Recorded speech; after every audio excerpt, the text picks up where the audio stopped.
Salut tout le monde, aujourd'hui on se retrouve pour un Get Ready With Me parce que ça fait longtemps que j'en ai pas fait et du coup c'est en complément d'autres choses, c'est-à-dire que dans cette vidéo je vais répondre à des questions que je pourrais me poser à moi-même parce qu'en fait j'ai trouvé ça sur Pinterest, genre 50 questions à se poser à soi-même et en fait je me suis dit mais c'est grave intéressant de se poser des questions à soi-même parce que qui de mieux que nous-mêmes pour répondre à ce genre de questions. Vous verrez pourquoi je dis ça. Et du coup je me suis dit pourquoi pas faire ça en faisant un Get Ready With Me. I know you told your friend you're not okay. And tell me what's wrong and why you never said you felt that way. Du coup avant de commencer j'aimerais préciser que si je regarde là c'est parce qu'il y a mon miroir. Du coup j'ai pris les questions qui m'intéressaient le plus et auxquelles je me sentais le plus apte à répondre. Parce qu'il y en avait c'est quand même très personnel donc vous comprenez que je vais pas y répondre en vidéo. Par contre j'ai répondu en privé parce que je trouvais ça cool d'y répondre pour moi-même. Et du coup je vais faire ça au fur et à mesure tout en préparant. Donc déjà la première question c'était que voulais-je faire comme métier quand j'étais petite. Alors quand j'étais petite moi j'étais le genre de gosse à changer beaucoup de métiers. C'est-à-dire je voulais faire énormément de métiers. Mais il y en a un qui revenait énormément, c'est que je voulais être gendarme. Ouais, je sais. Pourquoi je voulais être gendarme? Bah parce qu'en fait, d'une certaine manière, je trouvais que ce qu'ils faisaient c'était cool. Genre c'est bizarre à dire mais je trouvais leur métier badass, tu vois. Et du coup je voulais être gendarme et par la suite en grandissant, du coup j'ai découvert le métier de psychologue et ça aussi je voulais faire mais au final je suis devenue ni gendarme ni psychologue, mais c'est des métiers qui à l'heure actuelle, gendarme je me verrais plus le faire comme je voulais le faire avant. Par contre psychologue, si franchement il n'y avait pas autant d'années d'études et il fallait pas autant de patience, je pense que je l'aurais fait. Donc la deuxième question c'est qui sont les personnes qui m'inspirent le plus? C'est particulier parce qu'en général quand on te pose ce genre de questions il y a des gens qui s'attendent à ce qu'on dise des célébrités ou des acteurs ou des gens de notre famille. Moi je vais essayer de vous dire un peu les trois. Genre pour acteurs et célébrités c'est la même chose mais je vais essayer de vous dire un peu des deux plutôt. Oui, plutôt des deux. Dans ma famille, qui m'inspire? Alors c'est peut-être bête et je pense que c'est la réponse qui ressortirait le plus à mon avis si on faisait le questionnaire avec beaucoup de monde. En général beaucoup de monde diront qu'ils s'inspirent de leurs parents. Moi pour ma part je m'inspire pas de mon père. Par contre ma mère m'inspire beaucoup. Alors ça veut pas dire que je copie le moindre de ses faits et gestes, mais c'est surtout que ma mère a une détermination que moi je n'ai pas et du coup je me dis si elle baisse pas les bras dans une situation, moi je vois pas pourquoi je les baisserais. Genre si ma mère se met à baisser les bras c'est là je m'inquiète. Donc c'est vraiment elle qui m'inspire au quotidien pour le coup. Et du coup parmi les acteurs qui je trouve qui m'inspirent entre guillemets, ou parmi les célébrités qui m'inspirent pardon, alors déjà il y a une personne d'un groupe de musique que je pense que vous connaissez, Damiano dans Måneskin, parce que dans pas mal des choses qu'il a dit quand parce que du coup j'ai beaucoup suivi enfin j'étais pas là au début de leur carrière mais je suis beaucoup allée suivre du coup ce qu'ils faisaient avant et c'est vrai que dans pas mal de choses, dans ce qu'il disait ou même dans ses musiques, même si c'est les musiques de Måneskin, je sais que Damiano en écrit pas mal donc du coup franchement il m'inspire, c'est bizarre à dire mais ouais, d'une certaine manière il m'inspire. Et après, niveau acteur, il n'y en a pas énormément qui genre m'ont tapé dans l'œil. Par contre c'est vrai que Grace, je vous mets une image juste ici à chaque fois que je parle de quelqu'un mais en gros Grace m'a inspirée d'une certaine manière parce que du coup je l'ai découverte dans Stranger Things et au départ j'ai voulu la rencontrer parce que je sais pas pourquoi, je sentais qu'il y avait une bonne vibe avec elle et ça s'est confirmé quand je l'ai rencontrée et du coup je vous avoue qu'après par la suite je l'ai suivie sur Twitch et tout et en fait j'adore vraiment cette personne, elle est hyper douce, on a l'impression qu'elle est grave calme, on dirait une meuf de Pinterest, moi c'est pas un défaut que de venir de Pinterest pour moi, mais genre pour moi c'est vraiment, elle a une vie de Pinterest et j'adore sa vie, et du coup ouais elle m'inspire beaucoup elle aussi. Du coup la troisième question c'est de quelles habitudes voudrais-je me débarrasser? Donc en général quand tu dis ça c'est que c'est des habitudes qui sont pas forcément positives pour toi. Moi je dirais c'est ma volonté de vouloir toujours m'instaurer une certaine routine parce qu'en fait dans un sens quand quelqu'un vient briser ma routine ou quand quelqu'un vient... Par exemple quand quelqu'un vient dormir chez moi, le fait que j'ai pas ma routine qui se déroule comme je le voudrais, c'est-à-dire il y a une personne qui vient perturber la routine, en fait du coup j'ai de l'anxiété généralisée ce qui fait que j'ai des tocs qui se développent et si je ne fais pas ces tocs, du coup ça empire mon état, vraiment je frôle la crise tout le temps, genre H24 et du coup en fait ça rend l'environnement mais tellement lourd pour tout le monde, pas que pour moi, que du coup en fait j'aimerais bien me débarrasser de ça en fait, de ma routine qui genre me bouffe la vie quand il y a des gens avec moi quoi. Parce que bah, malheureusement peu de gens comprennent les tocs d'une personne qui a de l'anxiété généralisée, parce que pour eux tu leur dis le mot toc, ils pensent que c'est genre un truc genre ouais vérifier si la porte elle est fermée ou des conneries comme ça. Non, non, non, non, c'est pas ça un toc. Enfin si, ça c'est un toc, mais pas un toc forcément lié à l'anxiété généralisée. Moi j'ai des tocs de propreté. C'est horrible.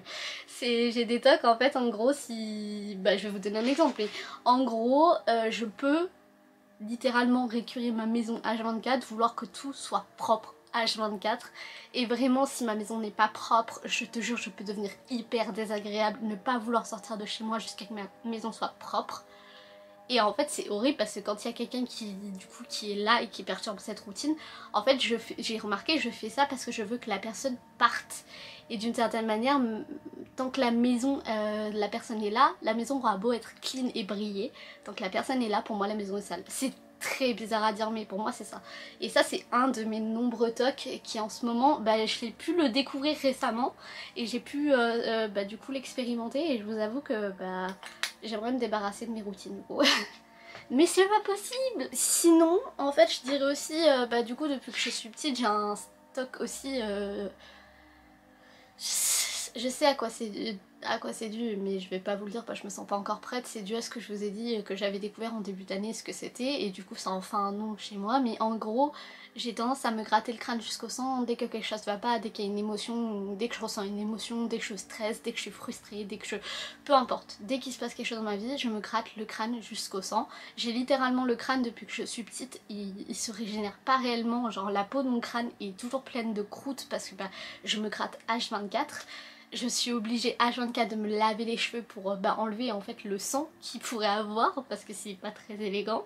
Et du coup c'est une habitude en fait qui me détruit littéralement, et j'aimerais pouvoir m'en débarrasser mais c'est pas possible. Voilà, on a déjà essayé, c'est pas possible. Voilà. Voilà les habitudes dans lesquelles j'aimerais me débarrasser. Je vous ai dit c'est pas forcément une vidéo très joyeuse, hein. C'est une vidéo où je réponds à moi-même. Du coup pendant que ma poudre pose, on va répondre à la prochaine question. Si ma vie s'arrêtait aujourd'hui, quelle serait ma plus grande satisfaction? Bah en fait je dirais c'est ma passion pour l'écriture et la lecture. Genre le fait d'avoir découvert ça, ça m'a tellement changé la vie. C'est-à-dire que j'ai toujours été une enfant qui s'imaginait plein de monde dans sa tête, plein d'histoires, de machins comme ça. Genre je fais vraiment partie de ce genre de personne qui avant de dormir est obligée de s'imaginer un scénario dans sa tête si elle veut dormir. Littéralement je peux créer des séries avec ma tête, je vois énormément de choses au quotidien. Je suis souvent dans mes pensées d'ailleurs. Et à l'époque je connaissais la lecture, mais je la connaissais en version école, ce qui fait que j'aimais pas lire. Et après par la suite quand j'ai été plus grande, à 18 ans, j'ai découvert du coup la lecture via Wattpad. C'est pas forcément le meilleur endroit pour découvrir la lecture, mais voilà. Et du coup j'ai découvert une toute autre facette de la lecture. J'ai découvert que je pouvais écrire aussi par la même occasion. Donc en fait, bah, j'ai commencé à écrire, j'ai continué à lire, j'ai acheté des bouquins en version papier. Et ouais, c'est autre chose littéralement, et ça m'a beaucoup plu. Donc franchement, c'est clairement la meilleure chose qui me soit arrivée. Du coup la prochaine question c'est quelle est ma part de vulnérabilité que je ne montre pas facilement aux autres? Alors là je vais pas forcément me baser sur ce que moi je pense, parce que bah vous verrez que ma manière de penser est différente de celle de ce qu'on m'a dit en fait. Mais en gros on m'a souvent reproché de pas montrer mes émotions. Ou alors de trop garder les choses pour moi. Voilà, plutôt dans ce sens là. Parce que bah je les montre, mes émotions. D'ailleurs je suis presque un peu trop sensible à mon goût, mais voilà. Et on m'a dit du coup que ouais des fois je me renfermais trop sur moi-même, je disais pas ce que je pense réellement, et que du coup bah ça empêche les gens de savoir ce que je pense réellement. Et moi je leur réponds en général, vous avez qu'à lire mes livres, en général ça retranscrit bien mes pensées. Mais du coup sans rire pour de vrai, moi je ne pense pas que je me renferme trop sur moi-même, c'est juste qu'à chaque fois que j'ai commencé à ouvrir ma bouche pour dire ce que je pensais, en général j'inventais rien, je disais juste ce que j'entendais, parce qu'en général quand tu fermes ta gueule les gens parlent beaucoup autour de toi. Un conseil les gars. Mais du coup bah des fois bah voilà j'ouvre ma bouche et ça ne plaît pas aux gens. Et ce qui est bizarre c'est que en général quand j'ouvre ma bouche c'est avec des gens qui m'ont reproché justement de pas ouvrir ma bouche, et ça leur plaît pas. Je sais pas si vous comprenez ce que je veux dire, mais voilà. Et ouais c'est ça ma part de vulnérabilité, dans le sens où comme je dis pas ce que je pense, bah des fois les gens bah ils savent pas qu'ils m'ont blessée, et moi bah je prends vachement sur moi, je fais genre ça m'a pas atteint alors que ça m'a atteint. Je montre pas le côté quand je suis blessée par quelque chose. Par contre ça se voit apparemment sur moi, il y en a qui disent ça se voit sur moi quand je suis blessée. Je sais pas, j'ai pas un miroir en face de moi pour le savoir. Je sais pas si j'ai bien compris la question, mais pour moi, si je rencontrais l'ado que j'étais à 14 ans, que lui dirais-je? Donc, l'ado que j'étais à 14 ans, déjà j'étais à quel... Ouais, ok, je vois à quelle période de ma vie j'étais. Bah franchement, je lui dirais tout ce qu'elle va vivre après. Je la mettrai en garde parce que tout ce qui est arrivé après, je pense pas qu'elle est préparée mentalement pour ça. Au moins elle sera préparée cette fois-ci. Je lui dirais de s'éloigner de certaines personnes.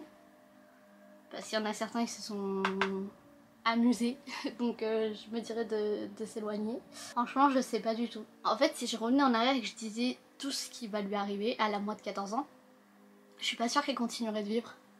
Vous voyez? Donc du coup, en fait, j'arriverai pas à lui parler et je pense que, vu que c'est moi, elle arriverait à savoir que je lui mens. Donc du coup, vous voyez, c'est pas forcément une bonne idée que de retourner dans le passé pour lui parler. Quelles sont les choses qui m'inquiètent le plus? Bah je dirais c'est de pas savoir ce qui va se passer pour moi dans le futur. Franchement c'est une chose qui m'inquiète parce que je me dis est-ce que je serai encore là, qu'est-ce qui va m'arriver si je suis encore là, où j'en serai aussi, je me demande qu'est-ce qui va se passer dans le futur, est-ce que bah, j'aurai ma maison, est-ce que ma mère sera encore là, est-ce que je serai toute seule, est-ce que j'aurai encore ma famille autour de moi, est-ce que je serai encore là aussi, c'est une vraie question ça tu vois. Donc ouais, ça m'inquiète mais plus pour... le côté personnel, dans le sens où je sais pas où j'en serai à un stade où je serai bien dans ma vie, tu vois. J'ai bien vu que la vie, elle était... Enfin, elle pouvait changer en un claquement de doigts, donc c'est pour ça, c'est ça qui me fait peur de pas savoir ce qui va m'arriver plus tard. Qu'ai-je appris de moi cette année? Bah que... je sais pas. Que j'étais peut-être plus courageuse que je le pensais, je sais pas. Qu'il m'arrive de souvent baisser les bras, littéralement, je baisse énormément les bras. Que j'étais pas forcément aussi entourée que je le pensais, que les mots ça vaut pas les actes. Voilà, les gars, si quelqu'un vous dit quelque chose, c'est pas forcément ce qu'il fera dans la réalité, c'est-à-dire tous ceux qui vous disent je vous comprends en général ne vous comprennent pas réellement, voilà, ça m'est arrivé cette année et je peux attester de ça. Et je sais pas, ouais. C'est tout ce que j'ai appris. Du coup on va répondre à la dernière question en mettant du mascara et après j'irai finir mes lèvres en dehors de la caméra. Du coup c'est quand est-ce que je me sens le plus libre. Alors pour moi le mot liberté déjà, enfin c'est vague quoi, parce que y en a ils se sentiront libres quand ils conduisent une voiture, il y en a ils se sentiront libres quand ils courent. Moi je me sens libre quand je suis dans mes pensées. Comme je vous ai dit, je suis quelqu'un qui vit énormément dans ses pensées, qui s'imagine 10 000 scénarios dans sa tête. Et je me sens plus libre là parce qu'en fait c'est le seul endroit où j'ai un total contrôle sur ma vie. J'aime pas en fait savoir qu'à tout moment une personne, si elle veut, en un claquement de doigts, peut te décevoir. En un claquement de doigts, elle peut te planter un couteau dans le dos. Ça me fait très peur ça au quotidien.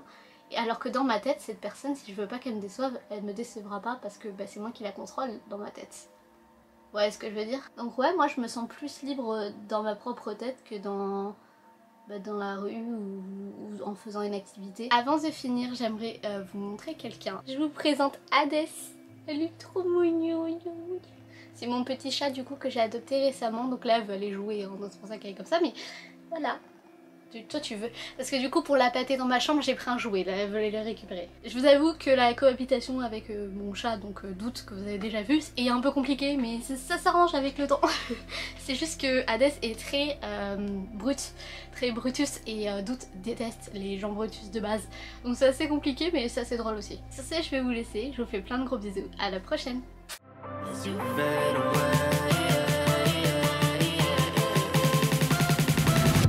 You